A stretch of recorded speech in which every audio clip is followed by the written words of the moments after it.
In the last 2 years, three huge changes have taken place in the AMC Clinical Exam. The exam fees have dropped, you need to pass fewer stations, and for overseas candidates, there is a major shift back to face-to-face exams. On the surface, this all sounds like fantastic news. But what does it really mean for you?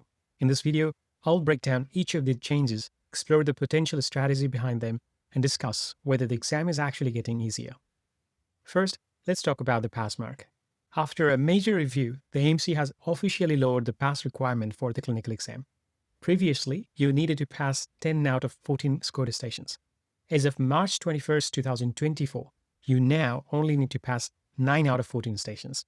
And this change applies to all clinical exams from that date forward, including those in 2026. Second, the price is coming down. Starting July 1st, 2025, the fee for the in-person clinical exam will be reduced from nearly $4,000 to $3,000. This significantly lowers the financial barrier and stress for many international medical graduates on this pathway. And third, there is a big shift in the exam format. The AMC is increasing the availability of in-person face-to-face exams and has stated that online clinical exams are not available to candidates residing overseas. This marks a return to the traditional format after the shift to online exams during the pandemic. So, a lower fee and more in-person exams. This seems like a massive advantage for candidates. But let's look at the bigger picture. The AMC's primary role is to ensure that doctors practicing in Australia meet an incredibly high standard. They're not simply in the business of making exams easier. So what could be the strategy here? A lower pass mark does not guarantee that the stations themselves will be simpler.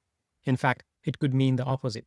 This change might be a statistical safety net, allowing the AMC to introduce more complex or nuanced clinical scenarios.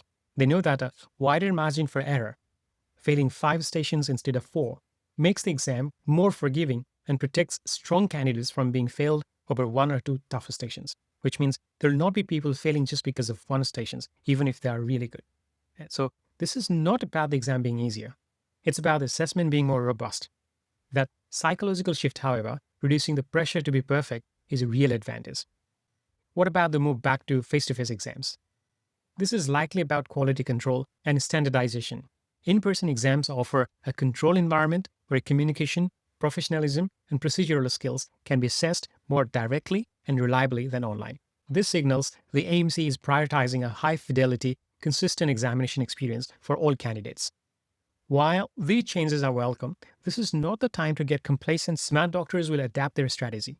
The lower pass mark means your focus should shift from perfection to consistency.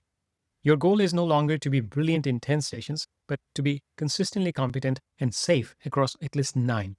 So you need to build a solid, repeatable structure for every consultation. A consistent, safe performance in 10 or 11 stations is a far safer bet than acing 8 stations and failing the rest.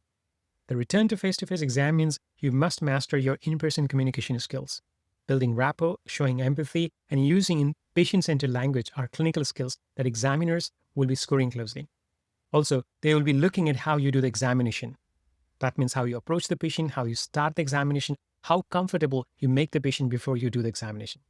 A candidate with average clinical knowledge but outstanding communication skills or examination sequence is often more likely to pass than a clinically brilliant but poor communicator. So while the pass mark is lower and the fees are cheaper, don't mistake this for an easy pass. The AMC is refining its process and the strategy for success has evolved. I think these changes are designed to create a more resilient assessment and a stronger medical workforce.